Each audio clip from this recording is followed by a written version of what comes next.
नमस्कार मित्रों, कथानिधि चैनल पर आपका बहुत बहुत स्वागत है।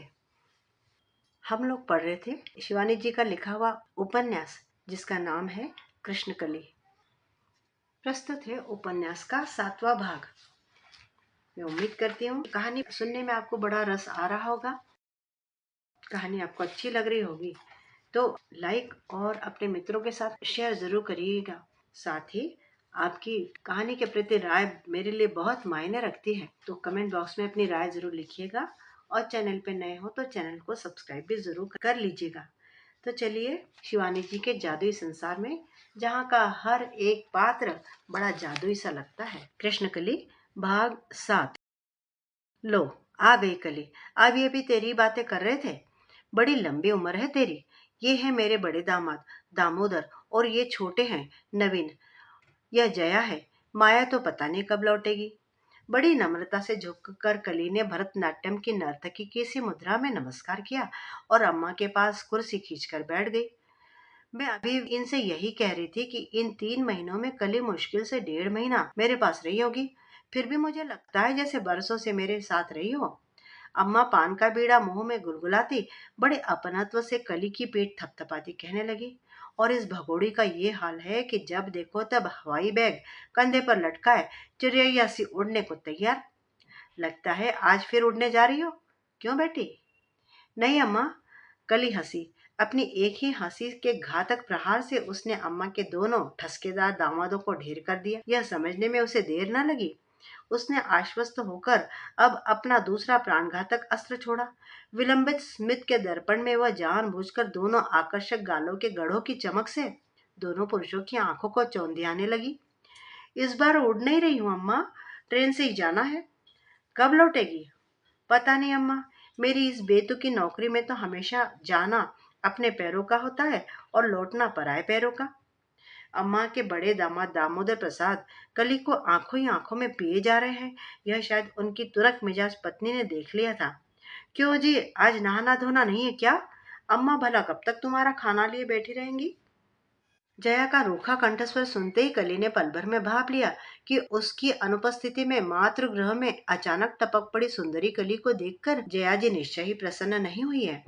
अभी तो 10 ही बजे दीदी। छोटे दामाद ने हम जुल्फ की पैरवी की। ससुराल आए हैं हम लोग, यहाँ ऐश आराम नहीं करेंगे तब भला कहाँ करेंगे? फिर वह कली की ओर देखकर हंसने लगा। उसके परिहास से चिड़चिड़ी जया और भी सुलग उठी। जी हाँ, माया नहीं है ना, इसी से चहक रहे हैं। वह होती है तो बोल नहीं फूटता इनका। दामोदर प्रसाद की क्षुधातर दृष्टि अब तक कली का अर्धांग लील चुकी थी। वह बड़े मनोयोग से उस मंदोदरी की क्षीण कटी को अपनी आंखों के इंची टेप से नाप रहा था। पर वह क्या पहला ही पुरुष था जिसकी आंखें कली की इस सुडौल कटी पर नग सी जड़ गई थी। लगता है हमारे विदेशी उक्ति तुम्हारी इस मुट्ठी भर की कमर के लिए लिखी गई है मिस मजूमदार। फ्रेंच परफ्यूम की बोतल को गाल से सटाकर वह विज्ञापन बनी चित्र खिंचवा रही थी कि विदेशी फोटोग्राफर उसके कानों के पास आकर फुसफुसा गया था। जानती है कौन सी विदेशी उक्ति?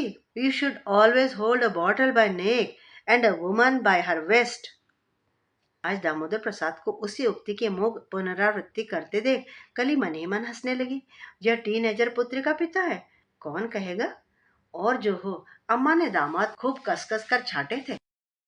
रंग साफ न होने पर भी दामोदर प्रसाद के शरीर और चेहरे के बनावट में कुछ राजपूती झलक थी, पर गंभीर चेहरे से मिलान करने पर चंचल दृष्टि एकदम ही अनमेल लगती थी।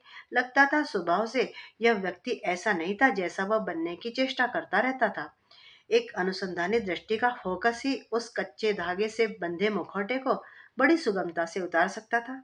बड़े यत्न और नियमित अभ्यास से ओढ़ी पहनी गई गंभीरता सामान्य सी उत्तेजना से प्लास्टिक के फिसलते आवरण से ही फिसल जाती। कली को देखकर वह स्वयं ही मुखौटा उतार कर उसे घूरे जा रहा था। एक तो अरसे से उसकी नियुक्ति सभ्यता से पिछड़े एकदम जंगली इलाकों में होती चली आई थी। उत्तराखंड के सीमावर्ती इलाके में मोटे नाक और चुंधियाती आंखों वाली भोटिया स्त्रियों को देखते देखते उसकी आंखें दुखने लगी थी। वह एक ही साल वहां रहकर बुरी तरह उकताने लगा था। इसी से कलकत्ता आने पर उसे यामिनी राय के चित्रांकित आंखों वाली सांवली सलोनी सामान्य से चेहरे की बंगाली लड़कियां अप्सरा सी लगने लगी थी। उस पर कली क्या साधारण सौंदर्य की श्रेणी में आती थी? अम्मा का छोटा दामाद नवीन भी 2 पुत्रों का पिता था, फिर भी चाहने पर अभी भी सेहरा बांधकर दूल्हा बन सकता था। उसका चेहरा लाखों की भीड़ में देखकर भी कली पहचान लेती कि वह नैनीताल या अल्मोड़े का है। एकदम साफ चिट्टा रंग, लड़कियों की सी बड़ी रसीली गहरी लिपस्टिक लगाया हो, ऐसे होठ। ए अम्मा, तुम्हारे इस कलकत्ते में साले मच्छर बहुत है, सारी रात सो नहीं पाया। उसने पहली बार मुंह खोला और अपनी गोरी गोरी बाह खुजलाने लगा। पता नहीं तुम्हें कैसे मच्छर लगते हैं नवीन, जया चिड़े स्वर में कहने लगी। हम भी तुम्हारी बगल के कमरे में हैं, कहीं भी एक मच्छर ढूंढे से नहीं मिलता। उसके स्वर को सुनकर कली को लगा कि वह आज शायद उसी की उपस्थिति से चिढ़कर हवा तक से लड़ने को तैयार है।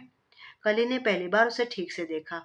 रंग उज्जवल होने पर भी आवश्यकता से अधिक लंबी नाक ने पूरे चेहरे की रंगत बिगाड़ दी थी। गौर से देखने पर गले में सामान्य रूप से उभरा वह गलग्रह भी स्पष्ट दिखने लगता, जिसे जया ने मंगलसूत्र की तिहरी लड़ से छिपाने का प्रयत्न किया था। फिर भी कली ने अपनी तीखी दृष्टि उस पर गड़ाकर रख दी। अरे, वह अनजान सी बनकर कहने लगी, यह गले में क्या हो गया है? क्या किसी जहरीले कीड़े ने काट लिया है? अब तक गर्व से तनी बैठी जया प्रश्न के साथ ही छुई मुई बन सकुचा गई। कुछ उत्तर न देकर उसने सकुचाकर गर्दन झुका ली।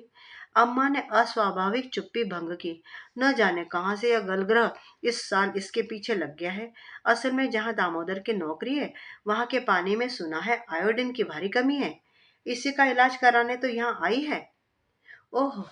कली के स्वर में बनावटी सहानुभूति की खनक जया से छिपी न रही। यहाँ यह आकड़ू छोकरी नहीं आई होती तो क्या उसके गलग्रह का बुलेटिन अम्मा जिस किसी को देती फिरती? मैं चलूं अम्मा? हंसती हुई कली उठी तो गृह के दोनों दामादों की मुग्ध 2 जोड़ी आंखें उसकी मुट्ठी में बंद थी। लगता है मुझे लेने दफ्तर की स्टाफ कार भी आ गई है। गाड़ी का शब्द निकट आता गृह की बरसाती में पहुंचकर थमक गया। कली उठकर बाहर आई तो दफ्तर की गाड़ी कहीं नहीं थी। लगता था पड़ोस के जस्टिस मुखर्जी की कार का ही शब्द था। प्रायः ही ऐसा होता कि वह उसी गाड़ी के धोखे में तैयार होकर बाहर निकल आती। लगता उन्हीं की बरसाती में कार रुकी है। क्यों न पिछवाड़े के मार्ग से घूमकर बंगले की गैलरी में दीवार से कान सटा थोड़ी देर अम्मा की गल ग्रह धारिणी दम्भी पुत्री और ठसकेदार जामाता द्वय पर उसकी उपस्थिति से हुई प्रतिक्रिया का आनंद लिया जाए। वह मन ही मन अपनी योजना पर प्रसन्न हो उठी। ऐसा हो ही नहीं सकता कि वहां उसके विवादास्पद व्यक्तित्व को लेकर गर्मागर्म बहस न चल रही हो। निश्चय ही अकड़ू पुत्री अम्मा को कृष्णकली को गृह में शरण देने के लिए कोस रही होगी। वैसे भी कली को बचपन से ही दीवार से कान सटाकर गोपनीय बातें सुनकर रस लेने की बुरी आदत पड़ गई थी। एक प्रकार से वाणी सेन ही उसकी इस कुटैव के लिए उत्तरदायी थी। जरा कान लगाकर सुनना तो कालोचन, तेरी हरामखोर आया किस मूड़ी कटे से बात कर रही है? उसने कली के नन्हे कानों को बचपन से ही दक्ष बना दिया था। स्कूल आने पर वह नर्स के डॉर्मेट्री की दीवारों से सट कर लुक छिप कर उनकी बातें सुनती रहती। कौन मदर उसके लिए कैसा विष वमन कर रही है, किस लड़की को आज स्कूल के कठोर नियम भंग करने की सजा मिलने वाली है, सब कुछ उसे पहले से ही पता हो जाता था। हाथ का बैग लिए कली पर्शियन बिजली के से मखमली कदम रखती कॉरिडोर में छिपकर खड़ी हो गई। उसी से लगी अम्मा के कमरे की दीवार भेद कर जया का उच्च उत्तेजित स्वर कली के कान के पूरे पर्दे फाड़ने लगा। तुम भी अम्मा निरी मिट्टी का लौंदा ही रह गई, वह कह रही थी। पहले उस खबीस चोट्टे स्वामी को कहीं से पकड़ लाई, जब तुम्हारी बहू को लेकर भाग गया तब कहीं तुम्हें होश आया। अब ना जाने कहां से इस छोकरी को पकड़ लाई हो। किराया विराया भी देती है या फिर मुफ्त का ही सदाव्रत खोल बैठी हो? अम्मा ने धीमे स्वर में क्या कहा कली सुन न पाई। मैं तो पहले ही समझ गई थी कि ऐसी चालाक लड़की क्या खाक किराया देगी। पर अम्मा, तुम्हें क्या हो गया है? सच, ऐसी सुंदर कुंवारी लड़की को तुमने 3 ही दिन की जान पहचान में न्योत कर घर में बसा लिया? क्या बाबूजी से पूछ लिया था? अम्मा का स्वर अब झुंझला उठा। जया, वह बेचारी लड़की यहाँ रहती कितने दिन है? खाना बाहर खाती है और अक्सर दौरे पर रहती है। आज लखनऊ तो कल दिल्ली बम्बई। मुझे तरस आ गया, एक तो पहाड़ी सी ही। अच्छा अच्छा अम्मा, मजूमदार भला पहाड़ी कब से होने लगे? जया की हंसी ने शायद छोटे दामाद को उकसा दिया। ठीक कह रही अम्मा, चेहरा 100% पहाड़ी लगता है ना दामोदर दा? अरे, ऐसी मीठी पहाड़ी बोलती है नवीन। अम्मा छोटे दामाद की शह पाकर बड़े उत्साह से कहने लगी। कह रही थी उनके पड़ोस में कोई जोशी की 3 लड़कियां थी, उन्हीं से सीखी है। अब हम तुम पहाड़ियों से तो वह बंगाली भली, हमें तो पहाड़ी एकदम ही नहीं आती। बेला सेन को तो तुम जानती हो जया, अपने सगे भाई को भी पेइंग गेस्ट बनाकर रखती थी। वह भला कली को छोड़ती? एक छोटे से कमरे के 120 दे रही थी, उस पर दिन रात की टिक टिक। इसने तो मुझे कुछ भी नहीं बतलाया। वह तो उसी की महरी उन दिनों हमारे भी बर्तन मलती थी। उसी ने कहा तो मैं ही इसे जबरदस्ती यहाँ ले आई। और फिर बेटी, तुम और माया अभी 4 दिन रहकर ससुराल चली जाओगी। कल ही यहाँ रहेगी तो मेरा भी घड़ी दो घड़ी जी बहल जाया करेगा। अभी पिछले महीने मुझे और तेरे बाबूजी को एक साथ ऐसा फ्लू हो गया कि पलंग पर बेहोश पड़े रहे। यही पराई लड़की दुर्दिन में अपनी हो गई। ऐसी सेवा की इसने बेटा दामोदर कि क्या अपनी सगी लड़की करती। हाँ हाँ, तुम्हारी सगी लड़कियां जैसे कुछ काम ही नहीं करती। जया माँ को शायद चिढ़ाने पर ही तुली थी। बस करो यार, दामोदर की भारी आवाज ने झुंझलाकर जया को डपट दिया। अम्मा का घर है, जिसे चाहे रखे। तुम्हारा यहाँ अब क्या हक है? हाँ जी हाँ, जया तुनक कर बोली। कैसे हक नहीं है? सुनो भला, नए कानूनों ने हिंदू घर की पुत्री को भी पितृगृह में समान अधिकार दिए हैं। फिर देख लेना, बड़े दाह काबुल से आते ही इसे लाठी लेकर खदेड़ाएंगे। कली चुपचाप बाहर निकल आई। स्पष्ट था कि अब घर में उसका निर्वाह नहीं हो पाएगा। YWCA की वार्डन लिंडा एंडरसन को वह रैमनी से जानती थी। अपने उसी रैमनी स्कूल के परिचय सूत्र को पकड़कर वह उससे पहले भी 2-3 बार मिल आई थी। यहाँ एक कमरा मिलने में उसे परिश्रम नहीं करना पड़ेगा, यह वह जानती थी। पर चतुर लिंडा शायद मिशनरियों की मुंह लगी एजेंट भी थी। जब भी कली उससे मिलने जाती, वह अपना कौशल से तैयार किया मुट्ठी भर चुग्गा बिखेर देती। जया की कटुक्ति सुनकर वह सीधी लिंडा के पास चली गई।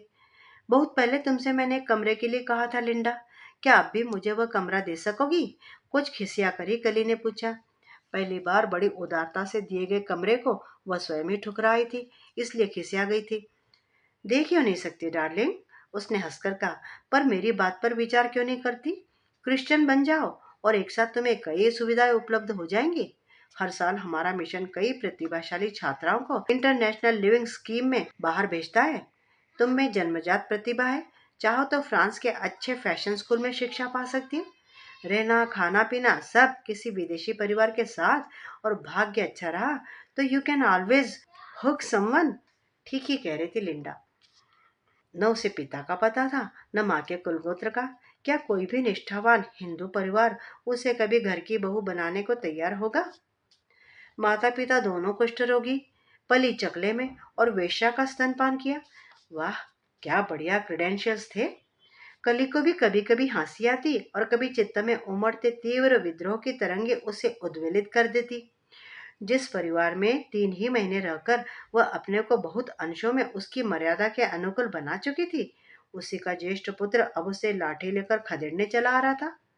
वह ग्रह क्या अब उसके लिए निरापद स्थान रह गया था? संसार का कोई भी पुरुष उसे लाठी लेकर नहीं खदेड़ सकता, इतना तो वह जानती थी। अम्मा के दोनों दामादों को जब उसने अपने सामान्य से सज्जा से ही चारों खाने चित्त कर दिया, तो वह काबुली वाला आखिर किस खेत की मूली था? वह वैसे अम्मा से उनके पुत्र के विषय में बहुत कुछ सुन चुकी थी। वही पुत्र अब अम्मा का दुखता घाव था। रूप में और स्वभाव में दोनों में अपने अन्य भाई बहनों से भिन्न। खाटी बंगाली छेले, जन्मे छे तुम्हार माँ। उसके पृथ्वी पर आते ही बंगाली दाई ने कहा था। सचमुच ही निखालिस बंगाली का लड़का ही जन्मा था, और वैसा ही चपटा सिर, घने काले बाल और ऐसा सांवला रंग कि बचपन में तो एकदम कहार लगे था लल्ला, अम्मा कहती। अम्मा का वह ज्येष्ठ पुत्र महाक्रोधी और जिद्दी स्वभाव का होगा, यह कली उनकी बातों से ही समझ गई थी। बहनों से प्रायः ही इस भाई की भिड़ंत होती रहती। छोटी माया किसी नाट्य संघ की सदस्य थी। भाई को यह सब एकदम नापसंद था। उसने बहन का वहां जाना एक ही धमकी में बंद कर दिया। बस फिर भाई बहन में 3 साल तक बोलचाल बंद रही। पढ़ने में तेज तो बचपन से ही था। एकदम ऊंची नौकरी की परीक्षा पास कर ली। एक से एक अच्छे समृद्ध परिवारों के रिश्ते भी आने लगे, पर उसकी ऊंची पसंद के चौखट में किसी विवाह कांक्षणी सुंदरी कन्या का चित्र ठीक नहीं बैठता था। अम्मा और बहनें बहुत पीछे पड़ती तो हंसकर बस यही कह देता, अम्मा हमारे लायक लड़की अभी भगवान सिरज नहीं पाए। अम्मा हारकर चुप रह जाती। एक बार जया ने कहा, क्या पता अम्मा, कोई अपनी ही नौकरी की लड़की पसंद कर ली हो इसने। हमारे अल्मोड़ा के दक्षिणी कलेक्टर हैं, उनकी भी बीवी उन्हीं के साथ की पढ़ी IAS है। नैनीताल वाले की भी पत्नी उन्हीं के साथ की पढ़ी कोई लड़की है। पूछती क्यों नहीं? शायद बड़े दद्दा ने भी कोई छांट छूट कर धर ली हो। जब 4-5 साल प्रवीर को मना मना कर अम्मा हार गई, तब उन्होंने एक दिन हथियार डाल ही दिए। प्रवीर बेटा, अपने समाज की ना सही, क्या किसी और समाज की लड़की तुझे पसंद है? अगर ऐसा है तब भी हमें अब कोई आपत्ति नहीं है। तेरे मामू का लड़का ही तो पिछले साल मेम लाया है। चल, वंश तो चलेगा। पर प्रवीर ने अम्मा के इस उदार प्रस्ताव के उत्तर में भी केवल हंस भर दिया था। कहा था ना मैंने, अम्मा ने बड़े गर्व से जैसे कहा था, मेरा लल्ला मेरा संस्कारी बेटा है। जब देश विदेश घूमकर भी उसका जनेऊ उसके साथ रहा, तो क्या वह अपनी देहरी में लौटकर उसे तोड़ देगा? दोनों पुत्रों का यज्ञोपवीत संस्कार एक साथ हुआ था, पर जहाँ छोटे पुत्र ने तीसरे ही दिन जनेऊ उतार कर खूंटी पर टांग दिया था, वहाँ बड़े पुत्र का नियमित संध्या पूजन एक दिन को भी नहीं छूटा था। अंग्रेजी साहित्य में MA करने पर भी वह संस्कृत का प्रकांड विद्वान था। प्रपितामह की बृहद संस्कृत की लाइब्रेरी को कुछ दीमकों ने चाट लिया था। जो कुछ भी बचा था उसे वह चाट गया था। जब वर्षों तक भी विनती चिरौरी करने पर वह विवाह के लिए राजी नहीं हुआ, तो हार कर उसके छोटे भाई का विवाह उसी रूपवती कन्या से कर दिया गया, जिसका रिश्ता कवि ग्रह के ज्येष्ठ पुत्र के लिए लाया गया था। जिन जिन लड़कियों की कभी इस निगोड़े से बात चली थी, सबके बच्चे होकर स्कूलों में पढ़ने लगे, और यह अभी भी लंडूरा ही बना फिर रहा है। 35 बरस का हो जाएगा, अब क्या आशा करूं इसकी? एक लंबी सांस खींचकर अम्मा ने आंसू पोंछ लिए थे। छोटी बहू भी चली गई थी। इस पर विपत्ति भी तो कन खुजरे के भांति सैकड़ों पैरों से चलकर आती है। सुबीर की मृत्यु के आघात को अभी वृद्ध दंपत्ति भूले भी नहीं थे कि घर की बहू भाग गई। लाख छिपाने पर भी उसकी कलंक कथा क्या छिप सकती थी? लोग इधर खोद खोद कर भगोड़ी बहू की ही कुशल पूछने लगे थे। पढ़ाई छोड़ छाड़ कर एकदम मायके क्यों चली गई? स्वामी जी कब लौट रहे हैं? आजकल तो बद्रीनाथ के पट बंद रहते हैं। कैसी यात्रा पर गए हैं? आदि आदि। रेवती शरण तिवारी अत्यंत सरल स्वभाव के थे। कब उनके मुंह से कटु सत्य निकल पड़े, इसी भय से प्रवीर की माँ उनके साथ छाया सी लगी रहती थी जब कोई आता। इधर बड़ी पुत्री जया के गल ग्रह के साथ साथ उस पर भी विपत्ति का पहाड़ टूट पड़ा था। एक तो गले पर उपजा गल ग्रह पल पल गैस के गुब्बारे सा बढ़ता जा रहा था। उस पर लज्जा, क्षोभ एवं चिंता ने उसे घुलाकर रख दिया था। गल ग्रह के साथ साथ वह अपने दूसरे गल ग्रह को लेकर एक अनिश्चित काल के लिए मायके में रहने को आ गई है। यह उसकी छोटी बहन माया को छोड़कर और किसी को पता नहीं था। दामोदर प्रसाद भी किसी अंश में उसके गल ग्रह से कुछ कम नहीं था। माता पिता ने कुछ स्नेही आत्मीय स्वजनों के कहने पर ही दुलारी बड़ी पुत्री को इतनी दूर एक ऐसे अनजान व्यक्ति की चादर से बांधकर भेज दिया था। तब क्या जानते थे कि लंबे चौड़े डील डौल और आकर्षक चेहरे के स्वामी कलई उतर जाने पर वह मुरादाबादी लोटा सही श्रीहीन लगने लगेगा। दामोदर प्रसाद के पिता दारोगा थे और मामा कोतवाल। माता और पिता के वंश ने पुलिस विभाग की कुटिलता का पाठ बड़े यत्न से पढ़ा था। पिता और मामा के ओहदे से बहुत बड़ा ओहदा पाने पर दामोदर ने अपनी कुटिलता में आवश्यकतानुसार ढील देकर उसे बरगद की जड़ों की भांति ही दूर दूर तक फैला लिया था। शुद्ध घृत, कार्तिकी पहाड़ी मधु और भेड़ के कच्चे गोश्त को छोड़कर उसके शुष्क इलाके में कुछ नहीं मिलता था। पर फौजियों की एक बहुत बड़ी टुकड़ी उधर धारचूला के आसपास आकर बिखर गई थी। सामान्य सी चेष्टा करने पर ही उसने अपने बंगले में एक छोटा मोटा सेलर बना लिया था। रिश्वत लेने में उसने अब अपने अपने पेशे की दक्षता प्राप्त कर ली थी। जया जब कभी मायके जाती, वह एक साथ कई नई नियुक्तियां कर लेता। बर्तन मलने वाली महाराजिन, जमादारनी, सब बंगले में पटरानियों की सी स्वेच्छाचरणी बनी घूमती रहती। दुराचारी गृहस्वामी की आड़ में हरामखोर नौकर चाकर भी मनमाना शिकार खेलने लगे। वैसे तो उन पहाड़ी इलाकों में नियुक्ति होने पर हर सरकारी अफसर श्रवण कुमार बना अपने माता पिता को सरकारी जीप में बद्रीनाथ केदारनाथ की यात्रा कराई लेता था। पर दामोदर प्रसाद की जीप इधर पेशेवर ट्रिप भी लगाने लगी थी। तीर्थ यात्रियों के ऐसे ही एक जीप यात्री ने जासूस बनकर अचानक दामोदर प्रसाद का पटरा बिठा दिया। उस बूढ़े यात्री का पुत्र एक राजनीतिक विरोधी दल का सदस्य था और शायद जानबूझकर ही चतुर पुत्र ने पिता को इस यात्रा के लिए भेजा था। पिता पुत्र की सूझबूझ देखकर प्रसन्न हो गए। हाजी भी बन गए और चोर भी पकड़ लिया। हिंग लगी न फिटकरी, रंग आया चोखा। उस पर एक बात और भी थी। उसी दामोदर प्रसाद के घमंडी साले ने एक बार उनकी पुत्री का रिश्ता फेर दिया था। प्रतिशोध क्या छुरा मारकर ही लिया जाता है। पर इस अदृश्य गुप्ते का वार दामोदर प्रसाद के लिए सचमुच ही घातक बनकर रह गया। उन दिनों देश के मंत्री ताश के 52 पत्तों की भांति फेंटे जा रहे थे। पुराने घाघ मंत्रियों ने तो दुनिया देखी थी। प्रत्येक विभाग में उनका एक न एक घिसा मंजा खड़पेच मूंछों पर गर्व से ताव देता, अखाड़े की देखभाल करता। हर अखाड़े की फिजा बेईमानी, चुगलखोरी और मिथ्या भाषण से बोझल रहती। जो मुट्ठीभर अफसर ईमानदार बने रहने का प्रयत्न करते, उन पर दिन रात कीचड़ उछाला जाता और उनके इहलौकिक सरकारी चित्रगुप्ती लेखे जोखे में ऐसे ऐसे अमिट स्वर्णाक्षरों की पंक्तियां लिख दी जाती कि उनका पूर्वकृत उजला चिट्ठा धुलकर स्लेट पर लिखे अक्षरों सा ही धुंधला बनकर रह जाता।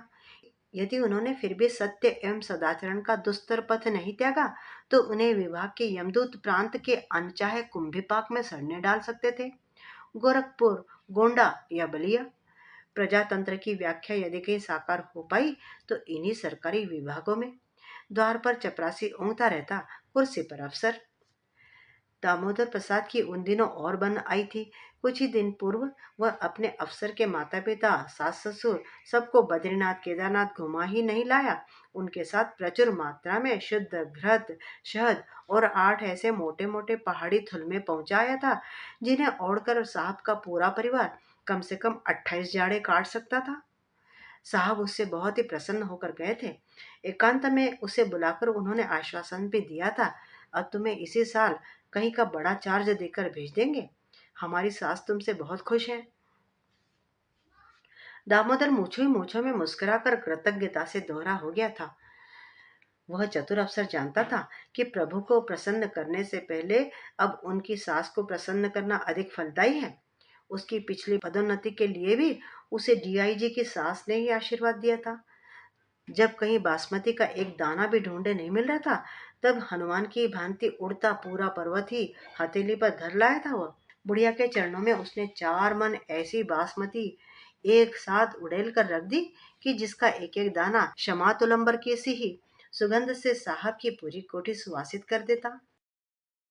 इस बार पर दामोदर प्रसाद का भाग्य टेढ़ा होकर रह गया। इधर नया मंत्रिमंडल सजग सचेत बना हाथों में हथकड़ियां छिपाए घूमने लगा था। हर मंत्री हारू उल रशीद बना रात आधी रात दाएं बाएं चोर पकड़ रहा था। बेईमानी, चोरबाजारी, घूसखोरी का आमूल विध्वंस करने के उत्साह में कई बिना तिनकों की दाढ़ियां भी नुच गई थी। फिर दामोदर की दाढ़ी का तिनका तो कोई अंधा भी बीन लेता। जब तक वह संभलता, उसे एक उपमंत्री ने ही लंगड़ी देकर चारों खाने चित कर दिया। उसके कलंक की कथा इतनी लंबी थी कि विजिलेंस में एक छोटे मोटे रोचक उपन्यास की सृष्टि कर दी थी। सस्पेंड होने पर वह उस जिले में रहता ही कैसे, जहां का वह अभी तक कल तक एक छत्र सम्राट था, जहां के प्रत्येक दारोगा की ऐंठी मूछें उसके तर्जनी के इशारे पर उठती गिरती थी। वहां अब वह क्या नंगा होकर खड़ा रह सकता था। उसी रात को वह रूठी पत्नी को लेकर कलकत्ता चला आया था। जितनी बार अम्मा बड़ी पुत्री का उतरा चेहरा देखती, उनकी आंखें भर आती। छोटी पुत्री माया उन्हें अपने जीजा की दुष्कृति का पूरा चिट्ठा एक दिन एकांत में सुना गई थी। मैं तो मारे शर्म के मर गई अम्मा, वह रुआंसे स्वर में कहने लगी। जीजाजी की एक विधवा महाराजन ने भी तो उन पर नालिश की है। कहती है इन्हें उसके पुत्र की पलाई देनी होगी। वह उन्हीं का पुत्र है। एक और कोई भोटिया घिनौनी सी औरत मेरे पास आई थी दीदी का पता पूछने। कहने लगी उसके मायके के पते पर चिट्ठी लिखकर सब कुछ कहेगी। साहब ने तो उसे कहीं का नहीं रखा। स्कूल में अध्यापिका थी, 7वां महीना है। अब नौकरी भी गई, नाम भी, और स्वयं साहब भी। छी छी, मुझे तो अब जीजाजी से बात करने में भी घिन आती। अम्मा, तुमने इस दानव को यहाँ कैसे रख लिया? पर क्या अम्मा उसे बाहर निकाल सकती थी? कितने आयोजन, उत्सव, बाजे शहनाई के बीच कभी जिसके पैर पूजकर कन्यादान किया था, उसे क्या अब घर छोड़कर निकल जाने को कह सकती थी? कैसा सुदर्शन सौम्य चेहरा था और कैसा कलुषित आचरण। पिछले 10 वर्षों में इस परिवार में कितना कुछ बदल गया था। यह घर जो कभी जया माया के कहकहों से गूंजता था, जहाँ सुबीर का छत फोड़ने वाला ठहाका सुनकर अम्मा कभी कभी पूजा से उठकर उसे डपट देती थी। बाप रे बाप, रावण की सी हंसी क्यों हंसता है गा रे तू? पूजा भी नहीं कर सके हूं मैं छोटे। आज वही ग्रह कैसा बियाबान जंगल सा भाए भाए करने लगा था। बाबूजी अपने कमरे में बंद दिन रात पेंशन के कागजों में डूबे रहते। दोनों दामाद और दोनों पुत्रियां एक साथ बैठते तो एक अस्वाभाविक चुप्पी सबको घेर लेती। कोई न कोई बहाना बनाकर माया कभी अपनी सहेली से मिलने चली जाती या अकेली ही पिक्चर देखने चल देती। अकेली जा रही है? जया को भी लेती जाना, अम्मा कहती। क्या पिक्चर देखेंगी अब दीदी?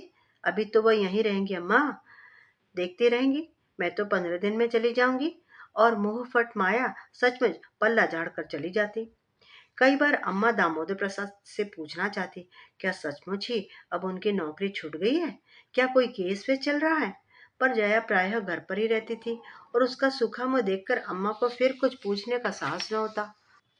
पर इधर जब से छोटी पुत्री ने उन्हें दामोदर प्रसाद के चरित्र के विषय में भद्दी बातें बताई थी, वे मन ही मन बेहद घबरा गई थी। ऐसे व्यक्ति को जब इसी ग्रह में रहना था तो वह सब जानबूझकर अब कली को यहाँ नहीं रख सकती थी। कली ने अपना दौरा इस बार स्वेच्छा से ही लंबा कर लिया था। वैसे चाहने पर वह कलकत्ता लौट सकती थी, पर विवियन अब इलाहाबाद में अपने मौसी के पास रहकर यूनिवर्सिटी में पढ़ने लगी थी। उसी ने उसे कई बार इलाहाबाद आने के लिए लिखा था। कब से तुम्हें नहीं देखा है? यहाँ खूब घूमने फिरने की जगह है। नैनी में अंकल डेविड भी बड़ी अच्छी नौकरी पा गए हैं। जब आइसक्रीम खाने का मन होता है वहीं चल देती हूँ और हर ठंडे गप्पे के साथ तुम्हारी याद को घुटकती हूँ। मुझे अभी भी याद है नैनीताल के उस सड़े से होटल की सड़ी आइसक्रीम पर ही तुम मरी मिटी जाती थी। नैनी का आइसक्रीम खाकर फिर तुम यहाँ से जाना ही नहीं चाहोगी। एक बार चली आओ कली, फॉर ओल्ड टाइम्स सेक। और कली 8 दिन की लंबी छुट्टी लेकर सीधी इलाहाबाद चल दी। कली पहली बार इलाहाबाद आई थी। कलकत्ता, दिल्ली और बम्बई के बाद उसे यह शहर अजीब सूखा बंजर गांव सा लगा। विवियन अपने कजिन के साथ स्टेशन पर खड़ी थी। कली को देखते ही वह उससे लिपट गई। आई से यू आर मच मच। वह जैसे कली का बना सवरा आपात मस्तक बदला सौंदर्य देखकर गूंगी ही बन गई थी। मच मच के बाद कोई विशेषण उसे मिल ही नहीं रहे थे। कौन कहेगा यह कली मजूमदार है? तू तो बड़ी ठाटदार बन गई है कली। बाप रे बाप, कौन सा सेंट है रे? रैनलॉन, Chanel. I must say you are much much. वह फिर मचमचाने लगी और कली ने उसे हाथ पकड़कर झकझोर दिया। विवियन, मारे भूख के आंतें निकल रही है। क्या इस इलाहाबाद आने वाली लाइन पर लोग एकादशी करते चलते हैं? कहीं एक खोमचे वाला तो दिखता। अरे वाह, क्या हरनामगंज के छोले भी नहीं मिले तुझे? हम तो अक्सर हरनामगंज के स्टेशन तक जाकर छोले खाकर लौट आते हैं। विवियन काल्पनिक चटखारे लेकर कहने लगी, क्या बढ़िया बनाता है ना रॉबर्ट? ओह, इसे तो मिलाया ही नहीं। इससे मिलो, मेरा कजिन बॉबी और मेरी परम प्रिय सुंदरी सखी कृष्णकली मजूमदार। सांवला दुबला पतला युवक बालों के फुग्गे को यत्न से नचाता हाथ मिलाने बढ़ाया। उसकी लंबी अंगुली पर पड़ी सिग्नेट रिंग को बार बार उसकी आंखों के नीचे घुमाया जा रहा है, यह कली ने देख लिया। बॉबी की तंग पैंट शरीर से सिली हुई लग रही थी। उसमें कसी पतली किसी बैले डांसर की सी टांगों को नचाता वह अपनी 18वीं शताब्दी की मोटर गाड़ी का द्वार खोलने लपका और ऐसी अदा से द्वार खोलकर अटेंशन में खड़ा हो गया जैसे किसी लेमोसिन का द्वार खोले खड़ा हो। इस बार बॉबी की इस गाड़ी को इनाम मिला है कली। विवेन ने आंख मारकर कली की बाह में चिमटी काटी। पहला इनाम, बॉबी ने बड़े गंभीर स्वर में विवियन को टोक दिया। अच्छा, कली ने अपने सुंदर आंखों की रेशमी पलकें झपकाते हुए कहा। मोस्ट वेल केप्ट कार का सर्टिफिकेट भी मिला है इसे। My dear old girl. Bobby ने कार को बड़े प्यार से थपथपाकर स्टार्ट किया, पर डियर ओल्ड गर्ल रूठी बैठी रही। उसकी मशीन में सामान्य सा स्पंदन भी नहीं हुआ। आज कुछ ठंड भी है, शायद इंजन इसी से गर्म नहीं हो रहा है। विवियन, वह खिसियाए स्वर में कैफियत देता नीचे उतर आया। ए बॉयज, उसने पास खड़े 3-4 छोकरों को पुकारा। थोड़ा तो अकेलेगा, बख्शीश देगा। मैंने इससे पहले ही कह दिया था कि बॉबी रिक्शा में चलेंगे, गाड़ी रहने दो, पर माना ही नहीं। अब कम से कम 3 दर्जन आदमी धकेलेंगे तब इसका खटारा चलेगा। पर शायद सुंदरी कली के सम्मुख अपदस्थ होने की स्वामी की खिसियाट को अचल गाड़ी ने भाप लिया था। एक हड्डी तोड़ झटके के साथ वह स्टार्ट हो गई। थैंक गॉड बॉबी, तुम्हारी हॉन्कर आज शायद घर तक पहुंचा ही देगी।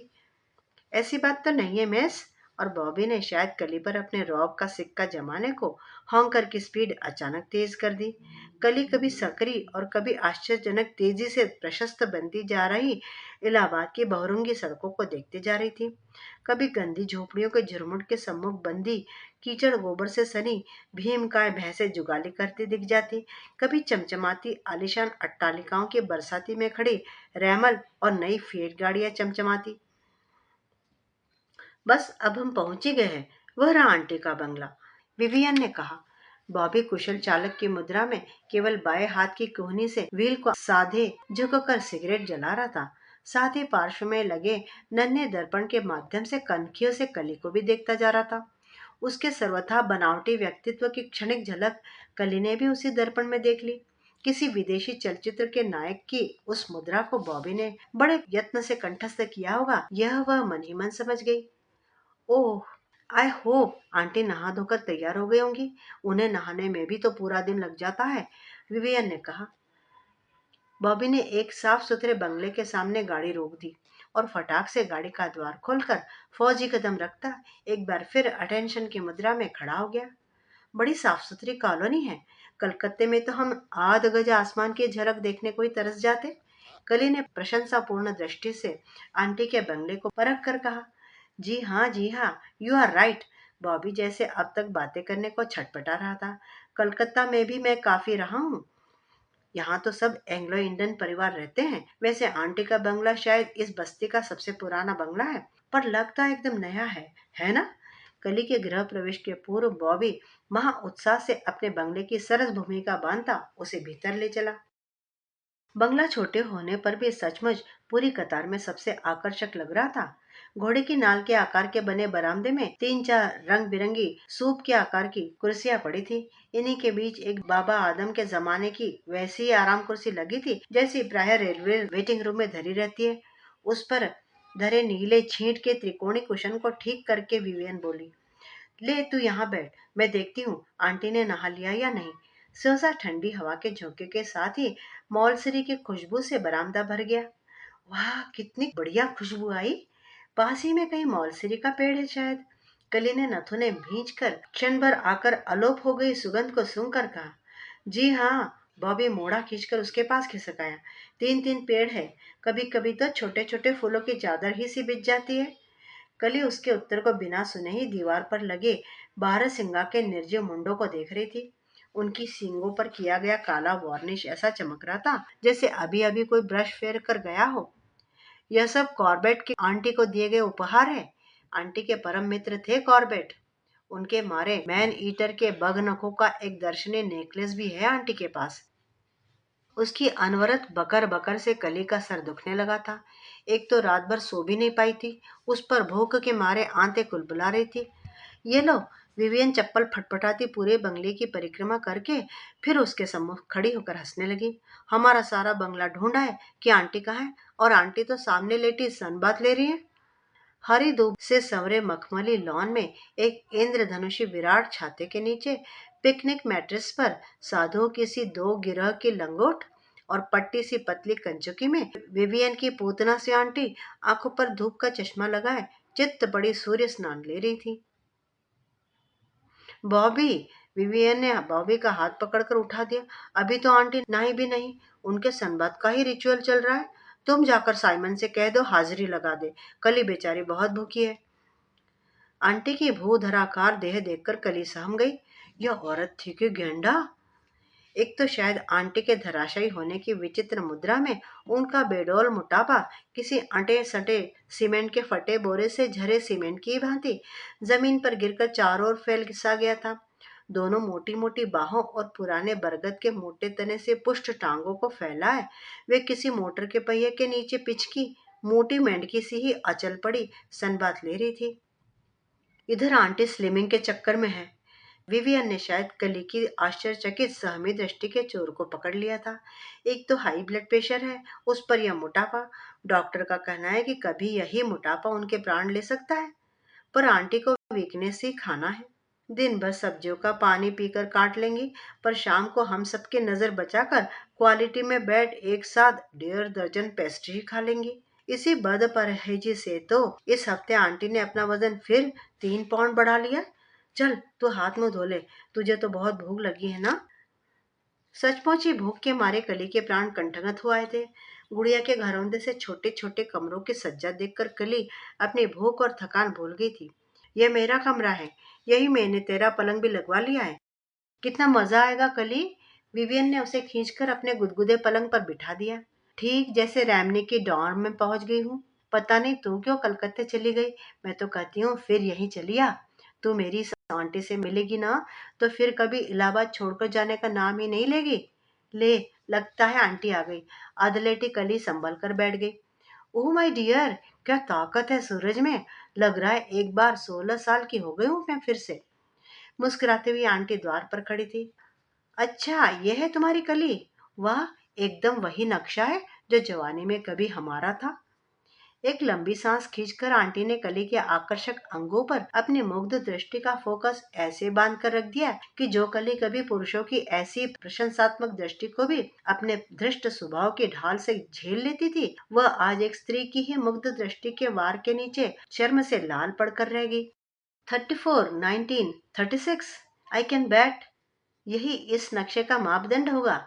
क्यों, है ना कली। वाह, बहुत दिनों बाद एक सुंदर चेहरा और सुंदर फिगर देखने को मिला।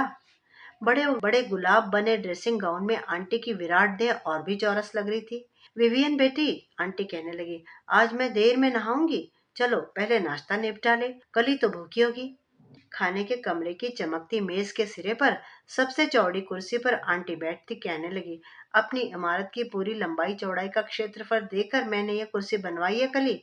देख रही हो ना, इसमें तुम्हारी से 7 कलियां एक साथ समा सकती है। आओ, तुम मेरे पास बैठोगी। कली का हाथ खींचकर आंटी ने उसे अपने पास बिठा लिया। मित्रों, अभी आप सुन रहे थे शिवानी जी द्वारा लिखा हुआ उनका उपन्यास कृष्णकली, इसका 7वां भाग। मैं उम्मीद करती हूँ कि आप इस उपन्यास को बड़ा एंजॉय कर रहे होंगे। कमेंट बॉक्स में अपनी राय जरूर लिखिएगा और चैनल पे नए हो तो चैनल को सब्सक्राइब भी जरूर कर लीजिएगा। उपन्यास का वाचन सुनने के लिए बहुत बहुत धन्यवाद। आपका दिन शुभ हो।